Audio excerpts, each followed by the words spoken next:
వాటి మీద కాకుండా నేను మంచి పని చేస్తున్నాను కాబట్టి నేను మంచివాడిని, నేను అబద్ధాలు చెప్పాను కాబట్టి నేను మంచి వాడిని అని ఆత్మగౌరవం. అంటే ఫస్ట్ కాన్ఫిడెన్స్ దీని మీద ఉండాలి ఫస్ట్.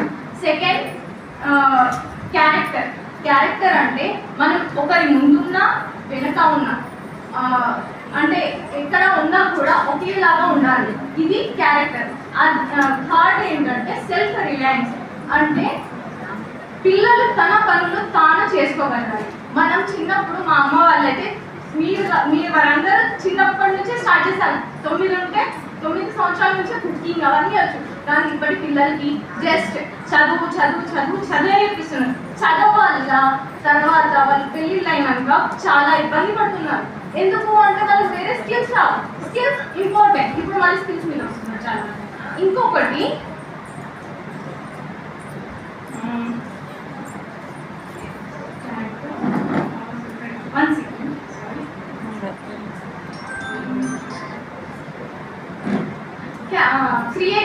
క్రియేటివిటీ అంటే ఏమనుకుంటున్నారంటే ఏదో గొప్పది లైక్ మిషన్ కనిపెడితే క్రియేటివిటీ ఇలాంటి అనుకుంటున్నారు. కాదు. ఇంట్లో మమ్మీ లేదనుకోండి, ఎలా వంట చేసుకోవాలి, ఏమైనా ప్రాబ్లం ఉంది ఎలా సాల్వ్ చేయాలి, వేస్ట్ ఏమైనా ఉంది అయితే అది ఎలా తీయాలి, అది కూడా క్రియేటివిటీ.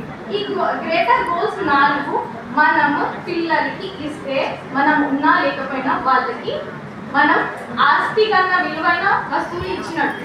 ఇది ఎవరు చెప్తున్నారు? సైకాలజిస్ట్ చెప్తున్నారు. అయితే ఇవన్నీ ఎవరు చెప్పారు అంటే పిల్లల హక్కుల గురించి, లేడీస్ హక్కుల గురించి, అమ్మల హక్కుల గురించి, భార్యల హక్కుల గురించి, ప్రతి వారి హక్కుల గురించి మొహమ్మద్ సల్లల్లాహు అలైహి వసల్లం చెప్పారు. ఇవి 4 క్యారెక్టర్స్ రావాలి అంటే ఏం చేయాలి అని చెప్పారు. ఏంటి అంటే రసూలుల్లాహ్ సల్లల్లాహు అలైహి వసల్లం చెప్పారు, చిన్నవారిపై కరుణ చూపని వాడు పెద్దవాళ్ళని గౌరవించని వాడు మనలోని వాడు కాదు. అంటే పేరెంటింగ్ లో మొదటి అడుగు ప్రేమ, కరుణ లేకపోతే కఠినత్వం వల్ల పిల్లలు దూరం అవుతున్నారు.